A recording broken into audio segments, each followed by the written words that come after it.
इस वक्त बड़ी खबर आ रही है, याकूब की डेथ वारंट की याचिका खारिज हो गई है। ये ब्रेकिंग न्यूज है, बड़ी खबर। याकूब की डेथ वारंट की याचिका खारिज। अभी अगर आप जुड़े हो, इंडिया न्यूज संवाददाता आशीष सिन्हा मेरे साथ मौजूद है। आशीष, याकूब की डेथ वारंट की याचिका खारिज। बिल्कुल, याकूब की डेथ वारंट की याचिका खारिज हो गई है। सुप्रीम कोर्ट ने कहा कि जो टाडा कोर्ट ने डेथ वारंट जारी किया था वो सही किया था। एक बड़ा झटका यहाँ याकूब मेनन को लेकर कि याकूब मेनन को अब फांसी लगभग तय हो गई है, लेकिन कब होगी अभी भी क्लैरिटी नहीं है। थोड़ी ऑपरेटिंग पार्ट और भी चल रही है, लेकिन याकूब ने जो रिट पिटीशन फाइल किया है वो सुप्रीम कोर्ट ने खारिज कर दिया। आशीष सिन्हा में ये जानकारी देते हुए याकूब मेमन की डेथ वारंट वाली याचिका भी खारिज हो गई है। डेथ वारंट पर रोक लगाने की याचिका खारिज हो गई है। सुप्रीम कोर्ट ने यह कह दिया है कि टाडा की अदालत ने जो डेथ वारंट इशू किया था नियमों के मुताबिक ही किया था। एडिटर न्यूज आंचल आनंद मेरे साथ में मौजूद है लाइव। आंचल, बहुत ज्यादा कुछ न बोलते हुए सीधे मैं आपके हवाले करता हूं, अभी तक का पूरा अपडेट बताइए आप। राशिद, सबसे पहले तो जिस तरह से आशीष ने अभी बताया वो कोर्ट के अंदर ही मौजूद थे। उन्होंने बाहर निकल के सबसे पहले ब्रेकिंग न्यूज दी है कि डेथ वारंट के खिलाफ जो याचिका थी वो खारिज कर दी गई है। अगर डेथ वारंट के खिलाफ याचिका खारिज कर दी गई है, इसका मतलब है कोर्ट को, सुप्रीम कोर्ट को, देश की सबसे बड़ी अदालत को कोई भी लीगल इन्फॉर्मिटी इस पूरे मामले में नहीं लगी है, यानी कि डेथ वारंट स्टैंड। इसका मतलब है डेथ वारंट अगर कल सुबह 7 बजे का है तो उसको एग्जीक्यूट किए जाने के लिए कोई भी पाबंदी, कोई भी स्टे, कोई भी रोक नहीं है। यानी कि इतना तय माना जा सकता है कि याकूब मेमन को कल सुबह 7 साढ़े 7 फांसी दे दी जाएगी। सिर्फ 14-15 घंटे का वक्त है, नंबर 1। नंबर 2, अगर उसको कुछ रोका जा सकता था फांसी को, वो लास्ट मिनट क्लेमेंसी होती है, मर्सी पिटिशन होती है। संविधान के तहत वो पावर सिर्फ 2 लोगों को है इस देश के अंदर, वो है राज्यपाल और राष्ट्रपति। राज्यपाल ने मर्सी पिटिशन खारिज कर दी है। हालांकि उन्हीं के वकीलों द्वारा कोर्ट में कहा गया कि राष्ट्रपति का भी दरवाजा एक बार फिर से खटखटाया गया है और अभी तक राज्यपाल ने उनको बताया नहीं था कि उनकी मर्सी पिटिशन पर क्या फैसला लिया गया है, क्योंकि सुप्रीम कोर्ट का ही एक हाल फिलहाल में ऑर्डर आया था जिसमें कहा गया था कि ये बताना बहुत ज्यादा जरूरी है कॉन्विक्ट को कि कब मर्सी पिटिशन रिजेक्ट होती है, क्यों रिजेक्ट होती है, कब कम्युनिकेट होती है। एक इसमें जो लूप होल माना जा सकता है, जिस वजह से आशीष ने शायद ये नहीं बताया कि कब फांसी होगी और जिसको लेकर ग्रे एरिया माना जा सकता है, वो इसलिए क्योंकि सुप्रीम कोर्ट का ही हाल फिलहाल में एक जजमेंट आया था जिसमें ये कहा गया कि 14 दिन का वक्त होना चाहिए जब आपने कम्युनिकेट किया और जब सेंटेंस एग्जीक्यूट हुआ। लेकिन राशिद, इस केस के अंदर देखा जाए तो पूरी दलील सरकार की तरफ से जब अटॉर्नी जनरल पेश हुए, उनका ये कहना था मर्सी पिटिशन तो 2014 में रिजेक्ट हुआ था। तो अगर उस हिसाब से देखा जाए तो 1.5 साल का पीरियड था, ये क्यूरेटिव पहले मूव कर सकते थे और जब डेथ वारंट इशू हो गया था उसके बाद इनका इस दौरान भी 21 तारीख को 21 जुलाई को क्यूरेटिव पिटिशन डिसमिस हो गया।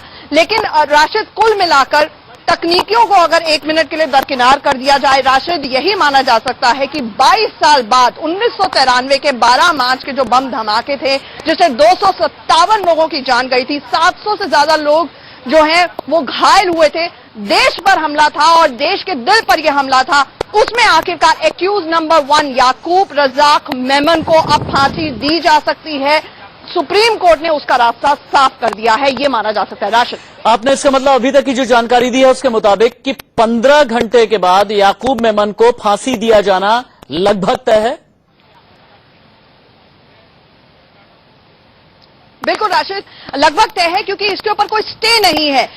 अभी जिस तरह से आशीष ने बताया हमें, हम उनके पास फिर से जानकारी के लिए जरूर जाना चाहेंगे कि क्या अभी भी हियरिंग चल रही है, टाइमिंग को लेकर क्या वो अभी भी कोर्ट प्रोनाउंस कर रहा है, वरना जिस तरह से आशीष ने बताया है कि रिट पिटिशन को ही खारिज कर दिया है। अगर वो रिट पिटिशन चली जाती है, उसको खारिज कर दिया है, यानी कि कानूनी तौर पर कोई अड़चन ही नहीं है। मतलब डेथ वारंट जो टाडा कोर्ट ने इशू किया वो बिल्कुल सही किया, और अगर टाडा कोर्ट ने डेथ वारंट सही इशू किया है तो उसमें टाइम, डेट इत्यादि 50 चीजें जो दी होंगी वो जेल अथॉरिटीज को पूरा ऑर्डर फॉलो करना होगा, चाहे वो डॉक्टर से मुलाकात होती है, साइकेट्रिस्ट से मुलाकात होती है, या फिर बाकी जो अमली जामा जेल में तैयार करना होता है वो सब होते हैं, वो उनको एग्जैक्ट जेल मैनुअल और प्रोसीजर के हिसाब से चलना होता है। और वो अगर याचिका ही खारिज कर दी गई है याकूब मेमन की, उसको कोई राहत सुप्रीम कोर्ट से नहीं मिली है, तो अगर फ्रेश तरीके से फिर उनके वकीलों ने आर्ग्यू करना शुरू कर दिया और आशीष, तो वो मैं नहीं कह सकती हूं क्योंकि मैं अभी कोर्ट के बाहर हूं, आशीष कोर्ट के अंदर हैं। लेकिन अगर वो रिट पिटिशन खारिज माना जाए और डेथ वारंट को आशीष सिन्हा मेरे साथ नहीं है, फोन लाइन पर हैं, आप चाहे तो सीधे बात कर सकती हैं आशीष से। जी आशीष, डेथ वारंट को लेकर अगर याकूब मेमन ने अर्जी सुप्रीम कोर्ट में 15 में इशू किया था उसको कोर्ट ने बरकरार रखा है और कोर्ट ने यह भी कहा है कि जो आरोपी की तरह से जब बहस कर रहे थे कि इसमें इलीगैलिटी हुई है क्योंकि उसका क्यूरेटिव पिटीशन है और उनका कंटेंशन सुप्रीम कोर्ट ने ठुकरा दिया है और मुझे लगता है कि अभी लीगल इम्पीडिमेंट कोई नहीं है जिसकी वजह से डेथ वारंट की आगे चलकर सरकार अमल बजावनी कर सकती है। लेकिन महाराष्ट्र के राज्यपाल ने आज ही उनका डेथ वारंट जो जारी किया था उसको बरकरार रखते हुए उसकी दया याचिका को भी राज्यपाल ने खारिज कर दिया।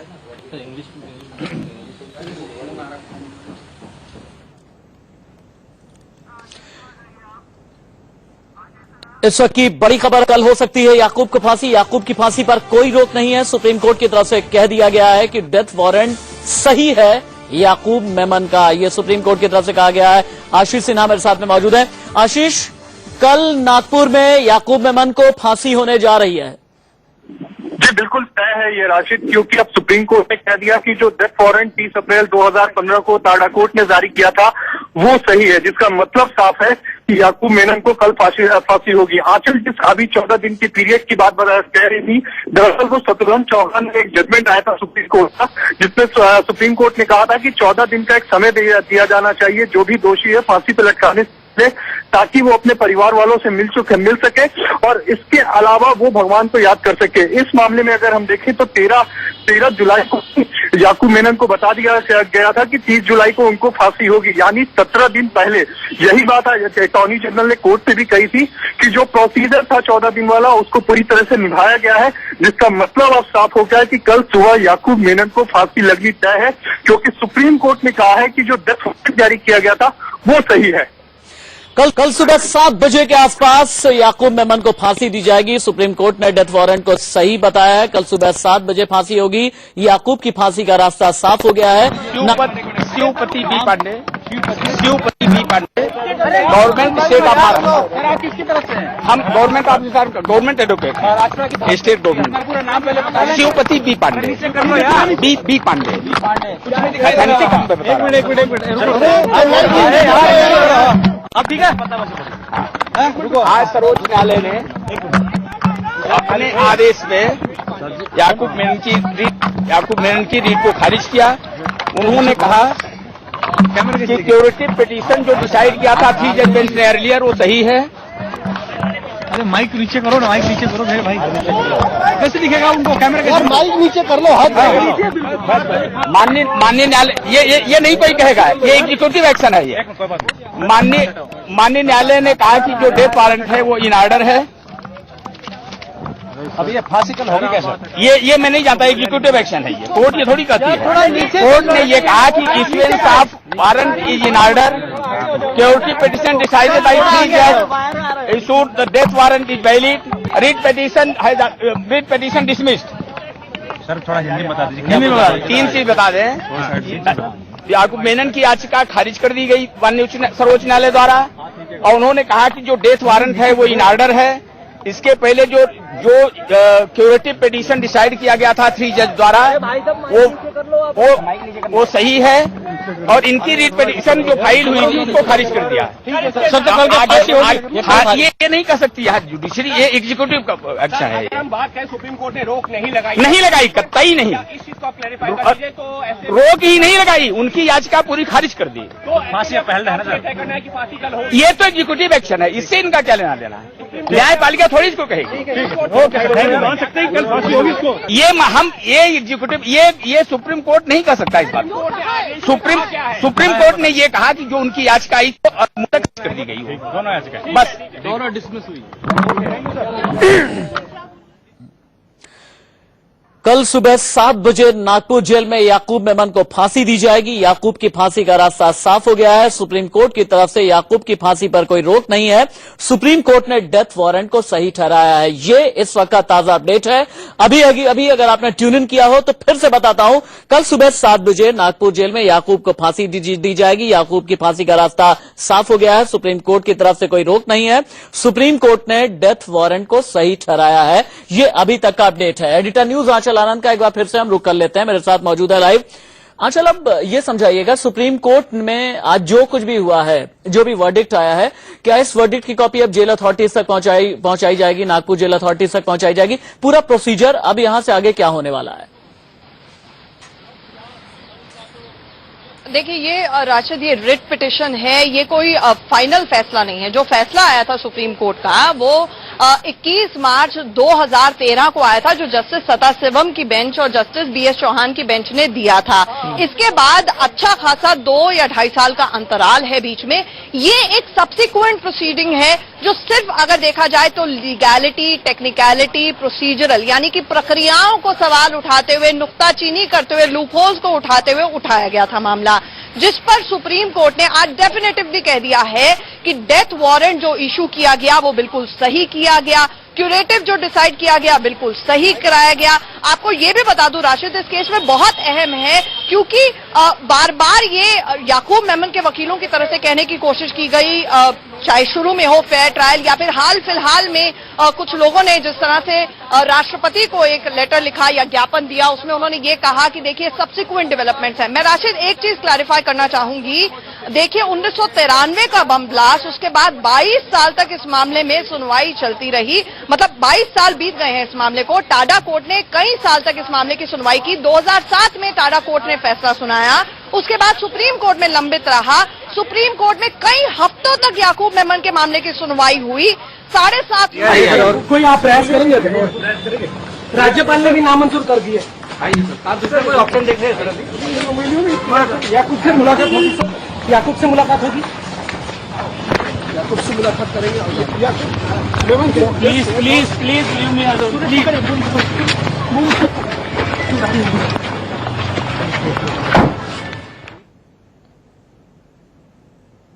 याकूब से मुलाकात होगी। सुलेमान जल्दी निकाल बेटा। लास्ट कोई प्रयत्न करेंगे आप? कोई पर्याय बचा आपके पास अभी? जाओ दादा क्या है आपल्याकडे? याकूब के परिवार को देख रहे थे आप, और उनसे, चूंकि तमाम पत्रकार हैं, उनसे यही पूछ रहे थे कि याकूब मेमन को कल फांसी दी जाएगी, तो क्या आपको लगता है कि अभी भी कोई विकल्प बचा है या नहीं? तो फिर याकूब के परिवार का ये कहना है कि खामोश रहने दीजिए हमें, शांत रहने दीजिए हमें, और हमें अकेला छोड़ दीजिए। सीधे हम आंचल के पास एक बार फिर से चलते हैं। आंचल, आप कुछ कह रही थी, अपनी बात आगे बढ़ाइए। जी बिल्कुल, तो मैं ये कह रही थी राशिद कि इस मामले को अच्छा खासा सुना गया है। रिव्यू पिटीशन एक बार नहीं 2 बार सुना गया, और दूसरी बात तो 10 दिनों तक सुना गया, जबकि सुप्रीम कोर्ट की बेंच कहती है कि डेथ कॉन्विक्ट का जो रिव्यू पिटीशन होता है वो सिर्फ आधे घंटा ओपन कोर्ट हियरिंग मिलती है।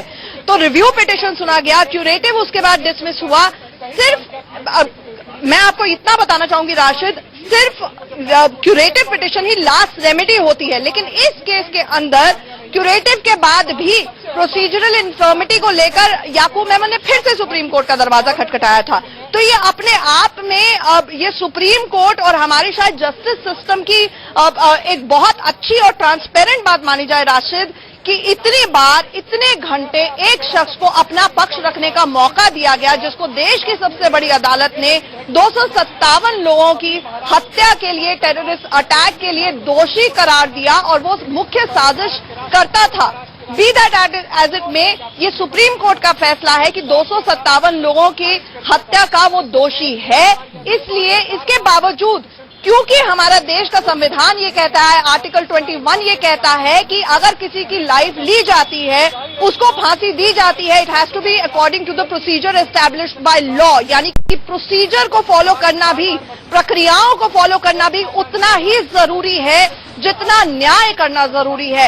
इसीलिए आखिरी अटेम्प्ट तक, आज 4:15 बजे तक कोर्ट बैठा रहा और ऑर्डर डिक्टेट करता रहा, और याकूब मेमन को अच्छी खासी लंबी सुनवाई दी गई। हमारे साथ आशीष, हमारे सहयोगी जुड़ गए हैं, क्योंकि अपडेट लेके आए, सीधा इनके पास चलते हैं। आशीष, फाइनल लास्ट लेग में डेथ वारंट डिसमिस हो गया, यानी कि अब कोई आखिरी विकल्प नहीं बचा है, और वो टाडा कोर्ट का ऑर्डर सही है, यानी 7 बजे फांसी। देखिए, कोर्ट ने रिट पिटीशन जो याकूब की थी उसको डिसमिस कर दी। जो डेथ वारंट टाडा कोर्ट ने, please please leave me alone, please leave me alone. आप लोग और कुछ प्रयत्न करेंगे? वो देखे ना, कोई पर्याय, कोई आप प्रयास करेंगे? राज्यपाल ने भी नामंजूर कर दी है। आप दूसरा कोई ऑप्शन देख रहे हैं सर? याकूब से मुलाकात होगी सर, याकूब से मुलाकात होगी, याकूब से मुलाकात करेंगे। Please please please leave me alone please.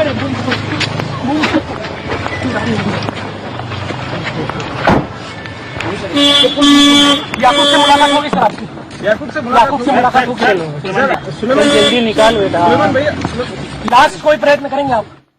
जो रोड़ा है वो राह में नहीं है। कल सुबह 5-7 बजे याकूब की फांसी लगभग तय हो गई। आंचल राशिद, यहाँ पे एक चीज बहुत अहम हो जाती है कि सुप्रीम कोर्ट ने आज भी इस मामले को अच्छी खासी सुबह 10:30 बजे कोर्ट बैठा था, 4:15 बजे तक ऑर्डर डिक्टेट कर रहा था। एक एक करके सिलसिलेवार ढंग से जितने सवाल उठाए गए याकूब मेमन द्वारा, उन सबको एक एक करके लीगल आर्ग्यूमेंट्स के जरिए जो अटॉर्नी जनरल की तरफ से पेश की गई उसको रिजेक्ट किया गया। जाहिर तौर पर, क्योंकि शुरुआत में जो राजू रामचंद्रन की तरफ से 2 मुख्य बातें उठाई गई थी। पहला, शबनम केस का हवाला दिया गया था कि लीगल रेमेडी पूरी नहीं हुई थी, उसी के बीच डेथ वारंट जारी कर दिया गया था। और दूसरा, उन्होंने कहा था कि क्यूरेटिव पिटीशन में रूल को फॉलो नहीं किया गया था।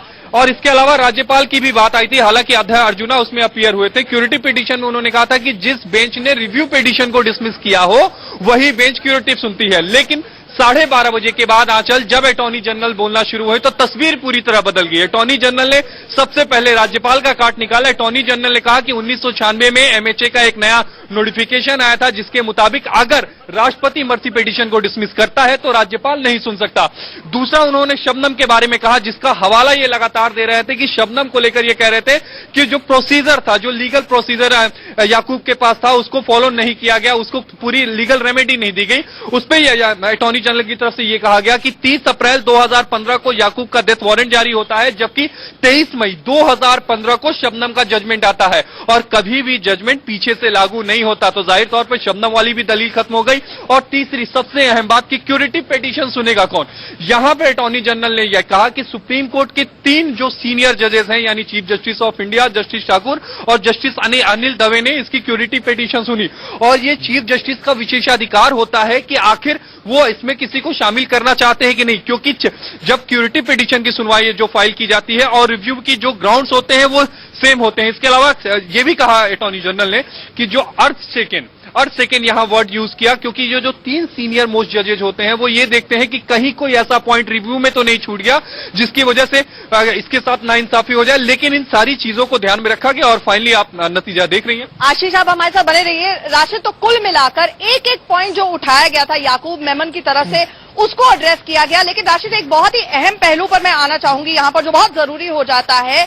जब सुप्रीम कोर्ट ने 21 मार्च 2013 को अपना फैसला सुनाया था, बार बार ये सवाल याकूब मेमन की तरफ से, उनके वकीलों की तरफ से उठाया गया कि आखिरकार उन्होंने वहां पर जाकर बम प्लांट नहीं किए थे। लेकिन सुप्रीम कोर्ट ने उस जजमेंट के अंदर याकूब की भूमिका को लेकर पूरी तरह से अपने कमेंट्स लिखे थे, ऑब्जर्वेशंस लिखी थी। याकूब मेमन ने फिजिकली जाके बॉम्ब प्लांट नहीं किया था, लेकिन पूरा लॉजिस्टिकल सपोर्ट, पूरा फाइनेंशियल सपोर्ट, यहां तक कि जो टेररिस्ट थे 15 जिनकी ट्रेनिंग पाकिस्तान में हुई, उनकी दुबई वाया पाकिस्तान और वापस की पूरी टिकट्स तक याकूब मेमन ने ही बुक कराई थी।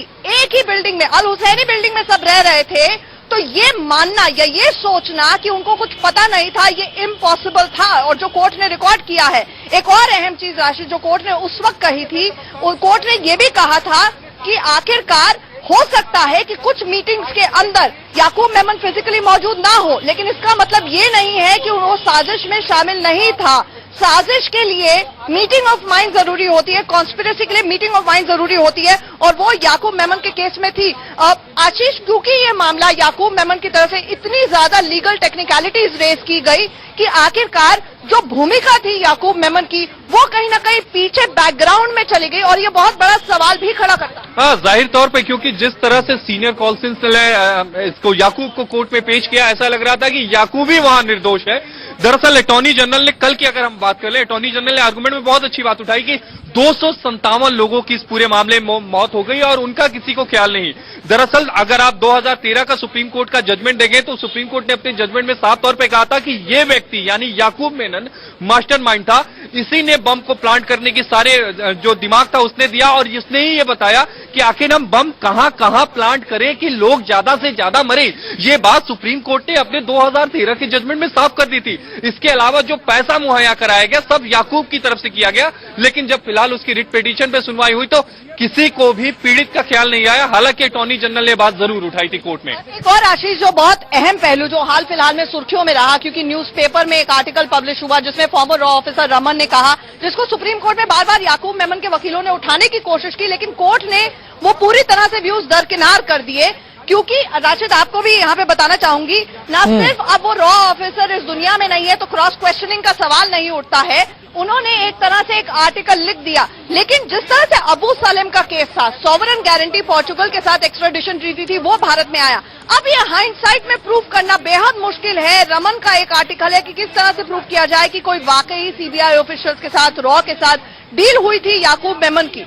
देखिए, न्यूज़पेपर एविडेंस को वैसे भी कोर्ट में एविडेंस नहीं माना जाता, और दूसरी सबसे अहम बात, ये काम प्रोसिक्यूशन का नहीं होता, ये काम डिफेंस लॉयर का होता है कि अगर उनके पास कोई भी ऐसा सामान है जिससे लगे कि उनका जो एक्यूज है, मतलब जो उनका क्लाइंट है वो बच सकता है, तो उन्हें कोर्ट में पेश करना चाहिए। जबकि लगातार उनकी तरफ से ये कहा जा रहा था कि जो प्रोसिक्यूशन है यानी अभियोजन पक्ष, उसने पेश नहीं किया, लेकिन यहां पे ये गलत था, जबकि डिफेंस को ये काम करना चाहिए था। बहरहाल ये जो उन्होंने बात कही कि एक न्यूज़पेपर का आर्टिकल, पहली बात तो उसे एविडेंस नहीं माना जाता, आप भी जानती हैं, और दूसरी बात याकूब का जो संधि हुई थी। जी, राशिद के पास दोबारा जाना होगा। राशिद कुछ कह रहे हैं, ओवर टू यू राशिद। जी आंचल, दोबारा आपके पास लौट करके हम आते हैं। राजेश तिवारी नागपुर से हमारे साथ में जुड़ चुके हैं, मेरे सहयोगी। राजेश, 14.5 घंटे बाकी हैं, आखिरी 14.5 घंटे किस तरीके के होने जा रहे हैं याकूब मेमन के, मुझे ये बताइए, और नागपुर में फांसी की तैयारी किस तरह की गई है? राशिद, फांसी की तैयारी तो लगभग पिछले करीब 15 दिनों से कंप्लीट की जा चुकी है, और जिस तरह से फांसी स्थल की तैयारी है और जिस तरह से वहां पर पुख्ता इंतजाम किए गए हैं, मतलब पूरी तरह से फांसी स्थल को तैयार कर लिया गया है। और वहां पर इसके पहले भी कई बार, मतलब जो डमी होता है याकूब के बिल्कुल वजन बराबर एक डमी होता है, उसकी बाकायदा प्रैक्टिस भी कर ली गई है। यानी पूरी तरह से यहाँ का जो जेलर है यहाँ के योगेश देसाई, और जिस तरह से मीरा बोरवनकर जो जेल की आईजी है महाराष्ट्र की, वो खुद यहाँ तंबू ठोक के यहाँ पर खड़ी हैं और बैठी हैं अभी भी, और पूरी तरह से वे इंतजार ही कर रहे थे कि किस तरह से सुप्रीम कोर्ट और किस तरह से गवर्नर इस बारे में फैसला लेते हैं। अब जबकि फैसला आ ही चुका है, तो लगभग ये समझ लीजिए कि बस यहाँ थोड़ी फॉर्मेलिटीज बाकी है। जिस तरह से यहाँ पूरी तैयारियां जो है वो पूरी तरह से पहले ही हो चुकी है। राजेश, आप रहिए मेरे साथ फोन लाइन पर, आपसे और भी ज्यादा मैं बात करना चाहूंगा। 2 तस्वीरें लेकिन हम दिखाते हैं इस वक्त, 2 तस्वीरें याकूब मेमन की, एक तस्वीर होगी और दूसरी तस्वीर ये देखिए नागपुर जेल, जहां पर फांसी होने जा रही है। कल सजाए मौत मुकर्रर की जाएगी याकूब मेमन के लिए, और नागपुर जेल जहां पर यह फांसी होने जा रही है, तमाम तैयारियां की गई हैं। ये जो नागपुर जेल परिसर है चारों ओर से दीवारों से घिरा हुआ है। फांसी वाले दिन याकूब को सजा पढ़कर सुनाई जाएगी। उसकी सेल से महज कुछ कदम दूर होगा फांसी का फंदा, और उसके सेल से फांसी के फंदे की दूरी महज 2 मिनट के करीब की आसपास की बताई जा रही है। फांसी देने के लिए फिलहाल 3 रस्सियों का बंदोबस्त किया गया है, जो अभी तक की जानकारी है। इन्हीं में से एक रस्सी से याकूब को फांसी के फंदे पर लटकाया जाएगा। इन रस्सियों को मजबूत बनाने के लिए इन्हें घी में डुबोकर रखा जाता है। शिवसेना नेता संजय राउत ने सुप्रीम कोर्ट के आज के फैसले के बाद क्या कहा है, यह सुन लीजिए। ने एक सुर में कहा है कि याकूब को दया नहीं, क्योंकि ये देश की जनता की आवाज रही है, ये देश की जनता की मांग रही है। क्योंकि जिस तरह से मुंबई बम ब्लास्ट में इनोसेंट निरपराध लोग मारे गए, उसमें कहीं ना कहीं याकूब मेमन हो और भी सब लोग हैं, उनका हाथ रहा। तो अब इतने साल के बाद जिस तरह से ये लोग अपनी जान बचाने के लिए भागम भाग कर रहे थे, और जो लोग आज उनके लिए मानवता के आधार पर दया याचिका लेके घूम रहे थे, अब उनको पता चलेगा मृत्यु क्या होती है, दर्द क्या होता है अपनों का। जो हमारे मुंबई के लोगों ने देखा है दर्द, और हमारे सब लोग जो हमने गंवाए वहां के, तो लगता है कि सही मायने में आज फैसला हुआ है। और देश की जनता की जो मांग रही, ये मांग सरकार और न्यायालय also decided with all consideration, and thereafter his curative has been validly decided. There is no infirmity in the curative petition being decided by 3 senior most judges. Therefore, that ground is not available. So the reference made or the observations made or the disagreement of Justice Korean Joseph with the view of Justice Anil Dave has not been accepted, and it has been negated. It has been held that the petitioner Article 32 is not maintainable. It has been dismissed. Thank you. हमारे साथ दो सहयोगी मेरे मौजूद हैं। मेरे editor news आंचल आनंद मौजूद हैं, राजेश तिवारी नागपुर से मेरे साथ फोन लाइन पर मौजूद हैं। याकूब को फांसी देने के लिए मैंने ये बता रहा था कि 3 रस्सियों का बंदोबस्त किया गया है। इन्हीं में से एक रस्सी से याकूब को फांसी के फंदे पर लटकाया जाएगा। इन रस्सियों को मजबूत बनाने के लिए इन्हें घी में डुबोकर रखा जाता है और लटकाने पर तकलीफ न हो इसलिए रस्सी पर केले का लेप लगाया जाता है। यह तकनीकी जानकारी अभी तक की है। फांसी के दिन यानी कल सुबह में याकूब को उसकी पसंद के मुताबिक धार्मिक पुस्तक पढ़ने के लिए दी जाएगी। किसी प्रोफेशनल जल्लाद की गैर मौजूदगी में फांसी देने का जिम्मा जेल के ही किसी पुलिस कर्मचारी को सौंपा जा सकता है। राजेश के पास एक बार हम चलते हैं। चलिए राजेश के पास हम जाएंगे, उससे पहले आंचल आनंद एडिटर न्यूज हमारे साथ में मौजूद है। आंचल, अब हमें ये बताइए कि आखिर के ये 14-14.25 घंटे किस तरीके के होने जा रहे हैं? और देखिए राशिद, हर जगह की जेल मैनुअल क्योंकि अलग होती है, तो जिस तरह से अभी आपके पास जानकारी आई कि रस्सियों को स्ट्रांग करने के लिए उसमें घी में डुबो के रखा जाता है। इससे पहले जब अजमल आमिर कसाब या फिर मोहम्मद अफजल की फांसी हुई थी, उस वक्त जब हमने जानकारों से बात की थी तो उनका ये कहना था कि जो रस्सियां मंगाई जाती, क्योंकि डेथ वारंट आपको याद रखना होगा, डेथ वारंट तो बहुत पहले इशू हो गया था, करीब 3 महीना पहले इशू हो गया था और उसके अंदर प्रोसीजरल चीजें लिखी होती हैं। ऐसे में 3-4 चीजें बहुत अहम हो जाती हैं। सबसे पहले मेडिकली और फिजिकली क्या जिस शख्स को फांसी दी जानी है वो ठीक है या नहीं है, मेंटली ठीक है या नहीं है, ये एक पहलू होता है। हालांकि याकूब मेमन के वकीलों ने भी यहाँ पर बोलने की कोशिश की कि स्किज़ोफ्रेनिया जो कि एक मेंटल डिसऑर्डर है वो है याकूब मेमन को, लेकिन कोर्ट इन पहलुओं में नहीं गया क्योंकि ये पहलू खुद याकूब मेमन ने राज्यपाल के सामने उठाया था, यहाँ पर प्रोसीडिंग्स के सामने नहीं था, सिर्फ ओरली ये बात कही गई। तो सबसे पहले तो मेडिकल मेंटल चेकअप होता है। दूसरी अहम चीज होती है जो बोला जाता है कि लास्ट विश पूछी जाती है, यानी कि आखिरी ख्वाहिश पूछी जाती है। हाल फिलहाल में उनकी पत्नी रहन और साथ ही साथ उनके ब्रदर सुलेमान कई बार जाकर जेल के अंदर मिलकर आए हैं। ये कोई पाबंदी नहीं होती कि कितनी बार मिला जा सकता है। याकूब मेमन से मिलते रहे हैं। याकूब मेमन भी कुछ अर्से पहले तक बल्कि इग्नू से कोर्सेज भी किए उन्होंने, तो उनकी काम स्टेट ऑफ माइंड जो है वो बताई जा रही है। इसके बाद तीसरी बात यह कि 3 कांस्टेबल बताया गया है कि वहां पर चुन लिए गए हैं, उनमें से कोई एक फांसी देगा, लेकिन कौन फांसी देगा ये नहीं अभी तय किया गया है। ये लास्ट मिनट पर ही उस पुलिस कांस्टेबल को बताया जाएगा कि आखिरकार कौन फांसी दे रहा है। और जिस तरह से पहले जानकारी आई थी राशिद, जिस तरह मैं बता रही थी कि रस्सी मजबूत है या नहीं है, उसका एक ड्राई रन हो जाता है ये देखने के लिए कि क्या वो लोड ले पाएगी। उसके बाद जैसे ही एग्जीक्यूट किया जाता है, पल्स चेक की जाती है, देखा जाता है शख्स को जब नूज से हैंग किया जाता है कि शख्स जिंदा है या मर गया, उसके बाद पोस्टमार्टम की जाती है। ये प्रोसेस होता है। हालांकि राशिद, ये अपने आप में जो प्रोसेस है कैपिटल पनिशमेंट का, इसके ऊपर भी हमेशा से ही ये रहा है। बहुत से लोग जो ह्यूमन राइट्स एक्टिविस्ट होते हैं उन्होंने सवाल उठाए हैं कि फांसी दी जाए या लीथल इंजेक्शन लगा जाए, लेकिन हमारे देश की जो प्रक्रिया है, जैसा कि मैंने आपको बताया, वो अमूमन यही फॉलो की जाती है। ये ऑप्शन दी जाती है रिलेटिव्स को, रिश्तेदारों को, कि वो आकर एग्जीक्यूशन देखना चाहते हैं, नहीं देखना चाहते हैं, लेकिन ज्यादातर रिश्तेदार जो फैमिली के होते हैं वो अवॉइड करते हैं वो देखना। राशिद, ठीक है, चल अब रही है हमारे साथ में। तो नागपुर जेल में सुबह 7 बजे, कल सुबह 7 बजे याकूब मेमन को फांसी दी जाएगी। मुंबई बम धमाकों का दोषी याकूब मेमन, वो याकूब मेमन जिसके बारे में पिछले कई दिनों से लगातार खबरें